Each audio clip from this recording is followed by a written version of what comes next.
Hey everybody out there, my name is Dragnix, and this is Dyscourse. This is a $15 choose-your-adventure story-driven game. It is about a group of survivors who are trying to get off this island. A plane crashed of theirs, and they're trying to figure out exactly how to get off the island and what exactly is the island. It's sort of like Lost, but without the smoke monster, is a good way of that somebody put it, and I agree with that. There are more elements to this game than meets the eye in terms of the storytelling. However, the thing with the storytelling is, the problem I see with this game is that it's very hit and miss. It will resonate with those choose-your-own-adventure types who love replayability and who love looking at branching paths. On the other hand, if you're looking for just a strong story, that's where I would start to question whether or not Dyscourse does enough in that portion. I think there are a lot of options within Dyscourse, but the story itself does have a lot of flaws with it, and I'm going to explain exactly what I'm talking about. But first, let's start with the art style. There's a definite strength to this art style. It's definitely unique. It feels... The thing is, it feels almost Paper Mario-esque, where it's got that unique perspective with the characters on the background. And while it doesn't look exactly like Paper Mario, obviously, it does have that effect. Now, it's more colorful and vibrant, and it does have a lot of different areas that you'll run across. A military base, a shipwreck, a mountain, for example. And they do a good job with that art style. I do really have to applaud the art team for what they've done here.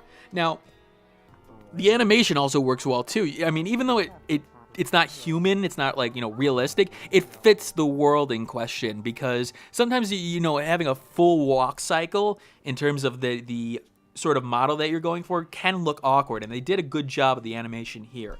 Now, your characters will change with events and times, and so will the world. But your characters are the ones that you're going to notice more. Let's say your characters get attacked by crabs, for example, and their legs get cut up because the crabs attacked them. And you'll notice that over time, their hair will get a little bit more messy, they'll start to show rips in their clothing, so on and so forth, to the point where you can lose a limb at one point. And that's a great way of immersing the player, like, okay, I'm feeling what the characters are going through. The characters are really experiencing this over time. You see the effects of the island on them. And that's a very good, very well done portion of the game. And it's probably one of its biggest strengths. Now, like I said, this is a choose-your-own-adventure, and there are a lot of different ways to play this game. Now, I played through the story about 3 different times right now. Now, there's one thing that I need to note is that once you beat the game for the first time, go through all the way to the end where, somebody gets rescued or not, it will allow you to go back to the start of a certain day and replay from that point. So it's sort of like a save state. Now, that's a hit and miss situation, because some days are relatively long with a lot of decisions, and with some of the nature of the choose your own aspect or adventure aspect of this, it's a lot hit and miss. Like, it feels like the old Sam & Max or Maniac Mansion logic, where you don't see the combination that it wants you to do in terms of like using the item a specific way, in terms of the choices that it gives you. And so you'll be replaying this portion a lot, trying to find a way to maybe save a survivor that you didn't think was savable at that point. So that's a hit and miss aspect of it. There's a lot of branching paths, I will give it that. This is the kind of game where if you're looking for one story arc, it's probably not for you. But if you're looking for a lot of different story arcs, like going back and reading it again, this is a good game in terms of that, because there's a lot of choices. Eventually, it's got to run out, but from what I've experienced so far, there's a lot of choices and a lot of different arcs that you can take, and depending on the characters that you save or don't save. Now, like I said, the choose your own adventure part is one of its greatest strengths. It's also one of its greatest curses. And the reason for that is part of the storytelling element. Now, when you introduce the choose-your-own-adventure element of Dyscourse, or any choose-your-own-adventure game for that matter, you have to understand that the player's choices also have to affect everything else around it. The problem with Dyscourse is that when you make those choices, within those choices moments, they make sense.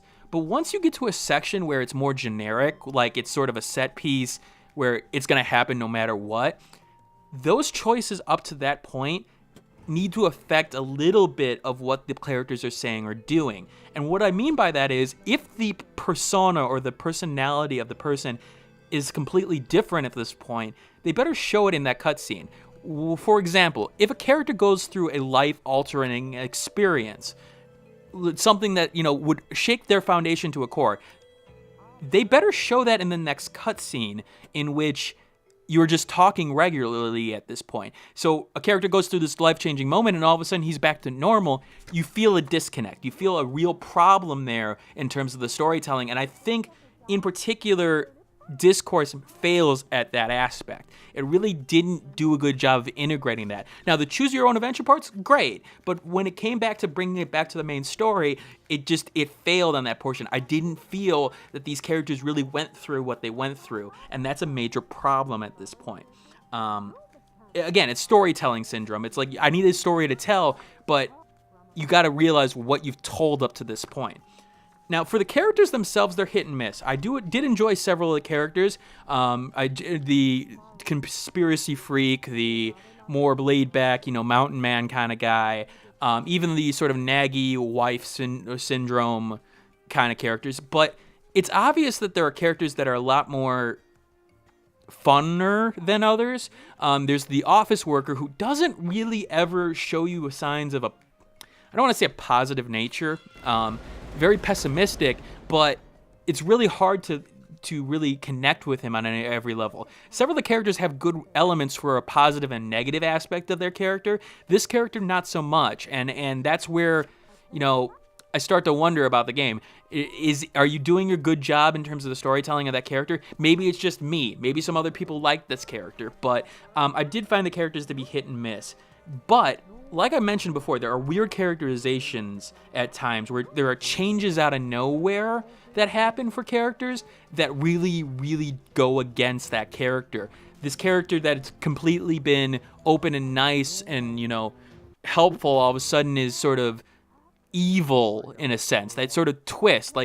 I understand the idea of survival, a person breaking at that point, like sort of that, breaking point. But you got to show that progression. This person went from 0 to 60 as opposed to 0 to 20 to 40 to 60.